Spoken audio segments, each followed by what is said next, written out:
Class 9, good morning to all. As today we are conducting the first lecture online, and already it has been taught chapter number first, size and location of the country. Bharat की स्थिति और विस्तार, इसके बारे में आपको already पूरे notes बना दिए गए हैं और मुझे उम्मीद है कि आप सभी बच्चों ने जो है तो ये नोट्स बना लिए हैं और लिख डाले हैं कापियों में। अगर किसी ने नहीं लिखा या कोई चीज़ छूट गई है, लेफ्ट ओवर हो गई, then you can borrow the copy from your classmates और फ्रॉम योर फ्रेंड। उनसे ले करके copy you can note down, but 100% it has been noted down by you. सबको ये नोट्स बनाने हैं, सबको कॉपियाँ बनानी है और उसे जमा करना है। दूसरी चीज़, जब पहले ऑनलाइन क्लासेस हो रही थी तो उस टाइम में सिलेबस का कोई भी डिसीजन बोर्ड से नहीं आया था। अब एक इंफॉर्मेशन आ गई है, एक सूचना आ गई है जिसमें कि 30% syllabus it has been reduced by the board. Allahabad board ने ऐसा निर्णय लिया है सरकार ने कि 30% जो है तो सिलेबस आपका माइनस हो गया है, कम हो गया है इतना। बट द चैप्टर्स, कुछ चैप्टर हैं, समवेयर टॉपिक्स आर डिलीटेड। तो ये सेकंड चैप्टर आपका है और सेकंड चैप्टर के बारे में हम आपको पढ़ा रहे हैं, तो इसको आप ध्यान से नोट करेंगे। अब कोई भी बच्चा किसी भी सब्जेक्ट में एनी प्रॉब्लम, कोई भी समस्या यदि फेस कर रहा है, सो ही और she can contact directly to the teacher with their personal mobile numbers. Personal mobile number पे आप अपनी प्रॉब्लम बता दें। And who are not having smartphone, Android phone, जिनके पास में कीपैड फ़ोन है, अगर उनको पास में कोई बच्चा है सो आप उसके साथ शेयर कर लें।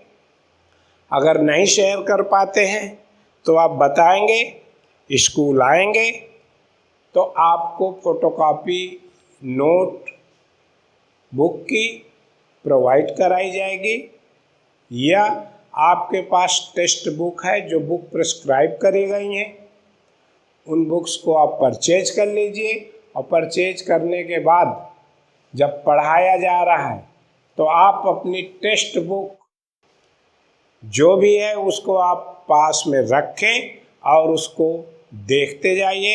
उसमें सभी कंटेंट्स आपको मिलेंगे। ऐसा नहीं है कि ये बुक से नहीं पढ़ाया जा रहा है। Each and every topic has been taken from your book in all subjects.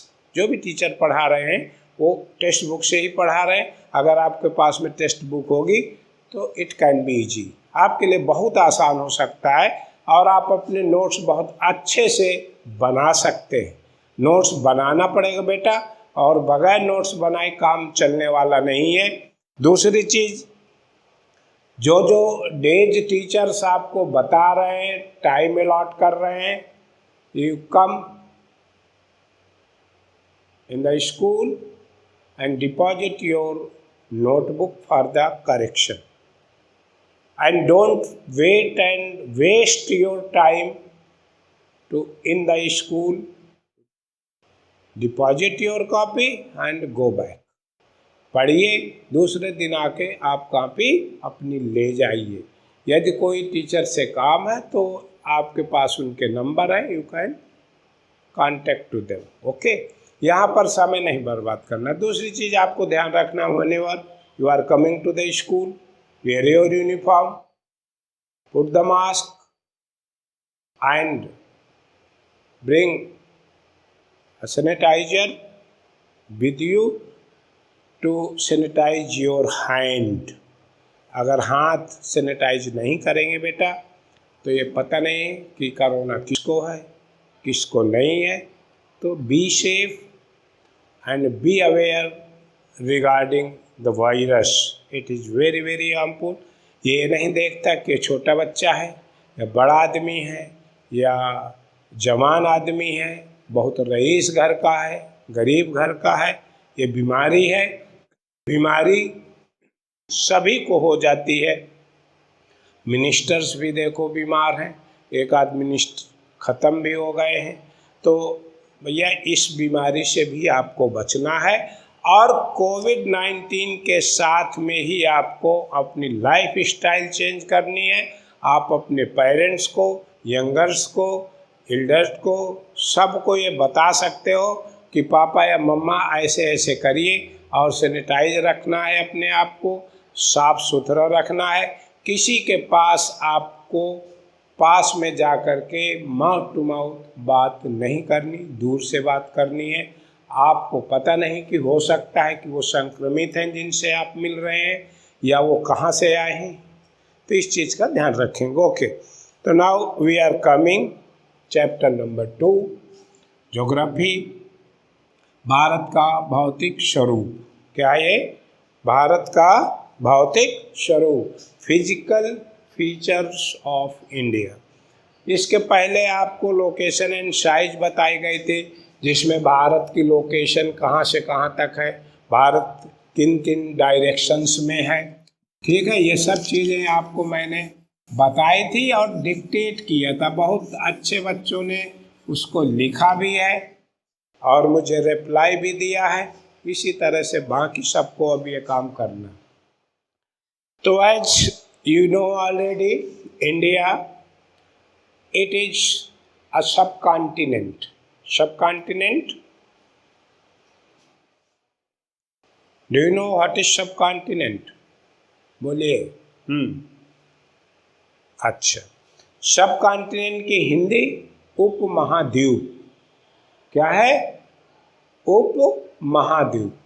Bharat एक उपमहाद्वीप, as well as it is the largest country in the world. ये भारत में एक among 7 countries, India has occupied the best place regarding its area. Bharat विश्व में एक बड़ा देश माना गया है और इसके क्षेत्रफल के आधार पर ये जितने जो लैंड है इसकी जो कन्वर्टेड है और इसका जो क्षेत्रफल है 32.8 million square kilometre. How much the area? 32.8 million square kilometre. ये भारत का कुल क्षेत्रफल है। तो इस क्षेत्रफल के आधार पर भारत विश्व का 7वां बड़ा देश है और ये आपको पहले भी बताया जा चुका है। India is the 7th largest country in the world as per its area. ठीक है, एरिया मीन्स क्षेत्रफल। क्षेत्रफल के आधार पर ये जो है तो 7वां बड़ा देश है। इससे बड़े देश लाइक रशिया, USA, मैंने पहले भी बताए थे, Canada, then China, then Brazil, then Australia and India. तो इस तरह से बड़े बड़े देशों के नाम मैंने आपको बताए, उनमें से भारत एक 7वां बड़ा देश है। And regarding one term is there, subcontinent. Subcontinent means, board में देखें, उप महाद्वीप और एक शब्द है महाद्वीप। Continent and subcontinent. कॉन्टिनेंट और सबकॉन्टिनेंट 2 वर्ड है। तो अगर हमें कॉन्टिनेंट की डेफिनेशन आती है तो हम सबकॉन्टिनेंट भी समझ सकते हैं, क्योंकि भारत एक उपमहाद्वीप है। और ये उपमहाद्वीप कैसे है, क्यों इसको? तो इसका मतलब there are some special features, are some characteristics, कुछ विशेषताएं होंगी चीज़ों में जिसके कारण उसका नाम दिया जाता है। तो सबसे पहले अगर हम महाद्वीप के बारे में सुन लें, महाद्वीप एक ऐसा विशाल भूभाग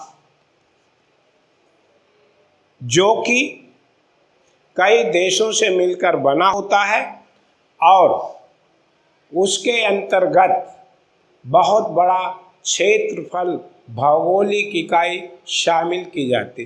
तो ऐसे बड़े भौगोलिक इकाई को जो स्थल के रूप में पाई जा रही है उसे हम महाद्वीप कहेंगे। क्या कहेंगे? Continent is the largest land part, a geographical unit which contains large number of country.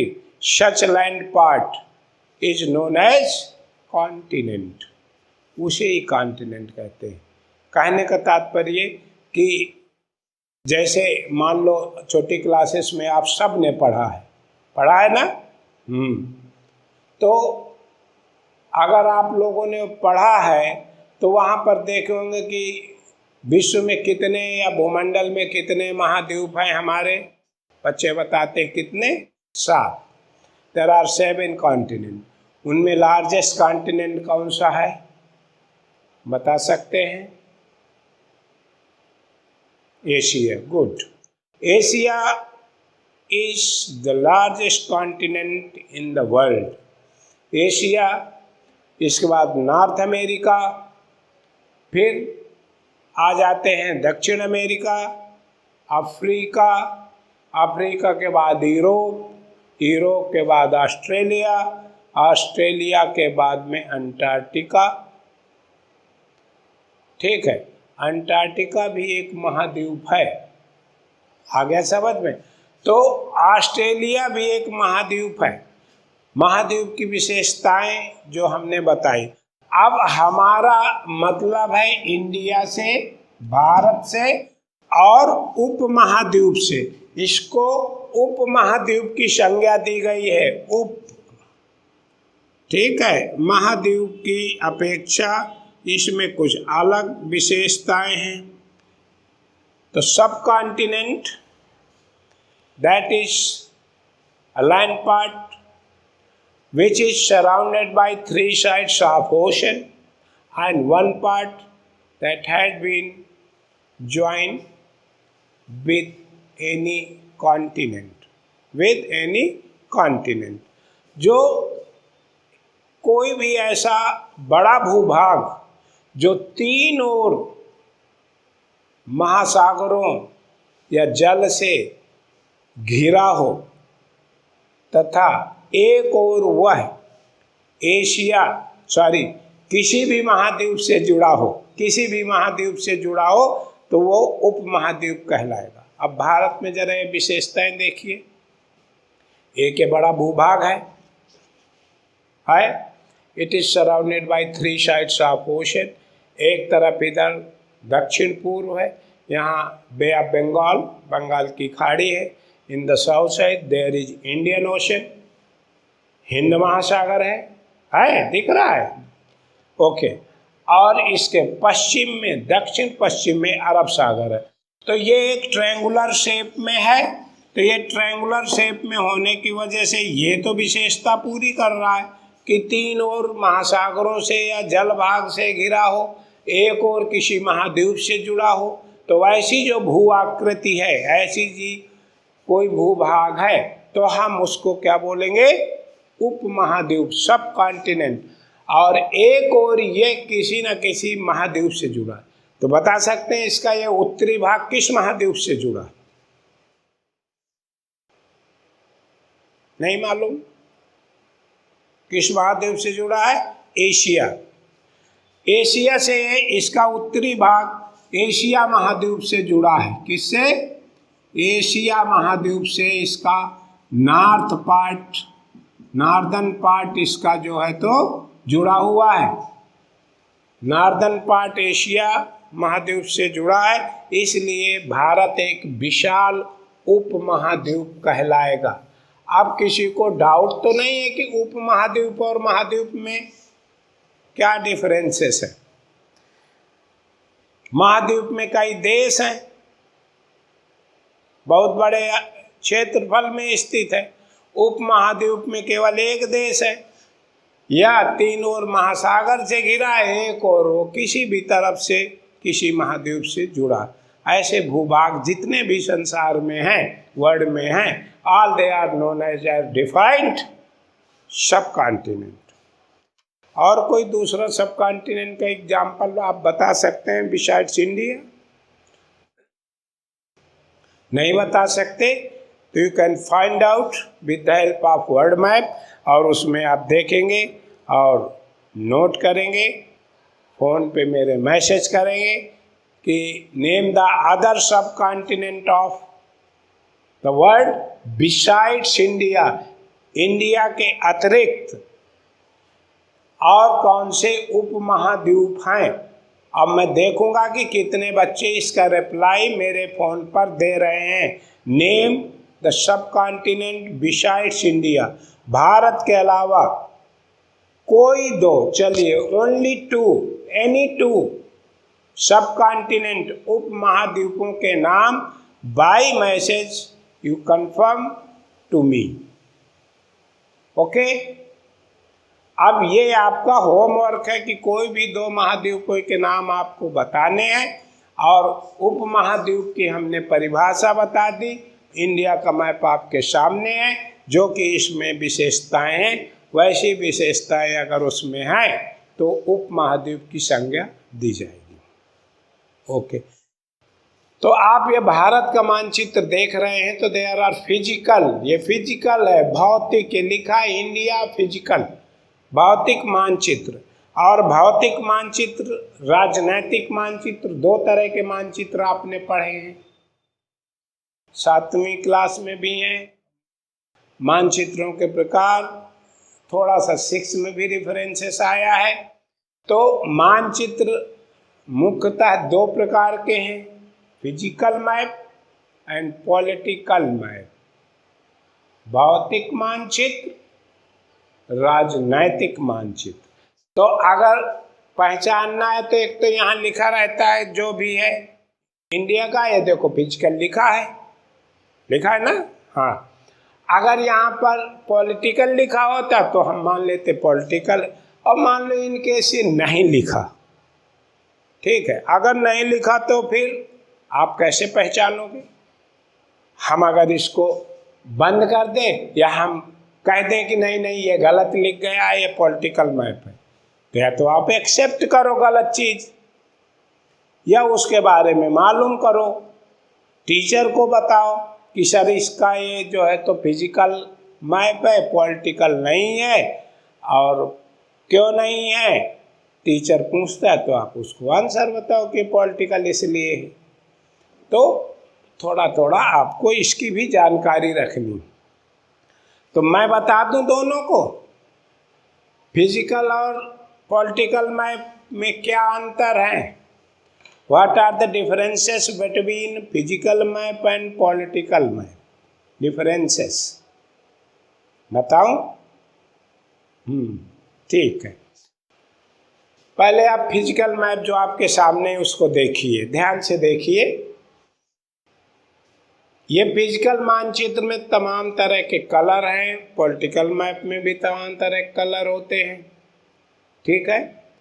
तो physical map are those maps which indicate the physical features or natural features of the country or of the land or surface।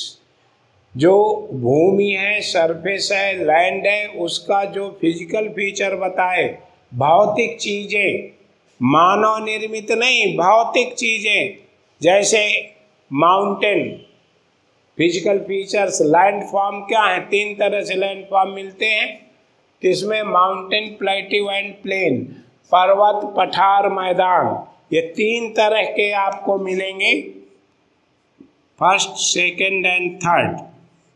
These are 3, ये 3 हैं, mountain, plateau and plain. Mountain पर्वत, पठार, मैदान। तो अगर ये चीज़ें मानचित्रों में दिखाई गई हैं तो ऐसे मानचित्र भौतिक मानचित्र है। The map indicating or showing mountain, rivers, plateau, plains, either other physical features. So they are known as physical map. They do not show any political features. इसमें मानव निर्मित कोई चीज नहीं दिखाई जाती है, और यदि ऐसा है तो वो फिजिकल मैप नहीं। इसमें देख यूज ऑफ कलर्स थोड़ा सा देख लीजिए बेटा। कलर के बारे में हम यहाँ पर आ जाएं, मैप में देखें, सभी लोग ध्यान से मैप में देखो कि ये कलर है। आप देख रहे हैं ब्राउन ब्राउन सा कलर यूज किया गया है, यहाँ भी है, ये ऐसे यहाँ पर एक तरफ से है हाँ। तो ये जो है तो brown colour that is use for the mountains. Mountain के लिए ब्राउन कलर ज़्यादातर यूज होता है। Yellow colour plateau and deserted area. Green colour for plain, मैदानों के लिए हरे रंग का प्रयोग करते हैं। And water bodies they are represented by the blue colour. किसके? नीले रंग के द्वारा। अब नीले रंग में भी आप बहुत गहरा है तो गहरा नीला हो जाएगा, थोड़ा सा लाइट शेडो है तो उथला समुद्र कहलाएगा। तो एक जनरली ये मैप में ऐसे कलर शो किए गए, तो आप एक रफली आइडिया ले सकते हैं कि यहाँ पर ऐसे ऐसे ये देखो ये मैदान लग रहे हैं ये ऐसे, और यहाँ पर ये लेक्स बनी हुई हैं, पानी है इनमें तो ये लेक्स कहलाएंगी। और ये रिवर्स हैं जो ब्लू कलर में, यहाँ से आप देखें ध्यान से, यहाँ से ब्लू कलर में है, ये सब रिवर्स बनाई गई। तो हो सकता है अगर आप एटलस में देखेंगे भौतिक मानचित्र में, तो ये सभी भौतिक चीज़ें हैं, प्राकृतिक चीज़ें, इसलिए इनको प्राकृतिक मानचित्र या भौतिक मानचित्र कहते हैं। Just in the other part दूसरा क्या था? पॉलिटिकल। पॉलिटिकल मैप क्या है? राजनैतिक। राजनीतिक का मतलब नहीं कि उनमें राजनीति करी जा रही है या उनमें जो है तो कोई पॉलिटिकल पार्टी बनाई गई है, नहीं। हमारे political maps they are showing internal states, how many states are there, union territories are there, capitals, राजधानियाँ, इसके साथ साथ पॉपुलेशन भी शो कर सकते हैं, रोड्स, रेलवे, सिटीज, एयरपोर्ट, ये सब चीज़ें जो भी हैं वो अगर किसी मानचित्र में दिखाई जाएं तो वो मानचित्र क्या होगा? राजनैतिक मानचित्र होगा, पॉलिटिकल। मान लो ये आपने देखे होंगे मैप, उनमें उत्तर प्रदेश बना है, मध्य प्रदेश हो गया, राजस्थान, जम्मू कश्मीर, बांग्लादेश, देन और नेपाल, पश्चिम बंगाल हो गया, ऐसे अलग अलग राज्य, केरल, तमिलनाडु, कर्नाटका, गुजरात, महाराष्ट्र, तो अलग अलग बड़े हैं। तो they are showing their state boundary, अपने अपने राज्य की सीमाएं होती हैं, उसकी अंतर्राष्ट्रीय सीमा भी बनी रहती है ब्लैक लाइन से। और तमाम तरह के यातायात के साधन, रेलवे कहाँ है, कितने रेल बनाए गए, कितने रोड बनाए गए, तमाम सिटी बनाए जा सकते हैं, उद्योग बनाए जा सकते हैं। ऐसे जो मानचित्र हैं वो क्या कहलाएंगे? राजनैतिक मानचित्र या पॉलिटिकल मानचित्र। तो आज अभी हमें इंडिया के फिजिकल फीचर पढ़ने हैं। क्या पढ़ने बेटा? फिजिकल फीचर, भौतिक। तो हमें राजनैतिक नहीं पढ़ना है, हमें इसका भौतिक स्वरूप। तो लैंडफॉर्म्स जो आप देखते हैं जनरली, या आप कहीं जाते हैं तो कहीं पर बहुत मैदान दिखाई देते हैं, कहीं पर ऊंचे ऊंचे पर्वत दिखाई देते हैं, कहीं पर जो है तो घाटियाँ दिखाई देती हैं, कहीं पर समतल प्लेट्यूज पठार दिखाई देते। तो specially India that is having all such type of physical features. Mountain, तीन तरह के लैंडफॉर्म्स हैं, भौतिक स्वरूप है, पर्वत, पठार, मैदान, mountain, plateau, plain, and the area which is covered by the mountains. Mountains के द्वारा भारत का क्षेत्रफल 30%, how much percent? 30% area it has been covered by the mountain in our country. ये जितना जितना ये एरिया आप देख रहे हैं, ये सब मिला दें तो सबसे ज़्यादा पार्ट जो है, तो अगर आता परसेंटेज, तो 47 प्लेन का है, 30% माउंटेन का है। Okay, so these mountain area they are 30%। Plateaus, पठारों के नाम सुना होगा। क्या इनकी पर्वत, पठार और मैदान की परिभाषाएं आपको आ सकती हैं? पढ़ी हैं? नहीं पढ़ी हैं? नहीं, ये पढ़ी है। पर्वत वह ऊंचे भूभाग हैं जो सामान्यतः पठारों से ऊंचे होते, ठीक है। तो ऐसे भूभाग माउंटेन कहलाते हैं। And a large area that is enclosed by all sides of mountain is known as plateau। ऐसा भूभाग जो लगभग सभी तरह से, 3 तरह 4 तरह से, किसी भी साइड से पर्वतों से घिरा होता है, तो पठार कहलाता है। The height of the plateau is more than plain. Plain से, मैदान से इसकी ऊंचाई ज़्यादा होगी।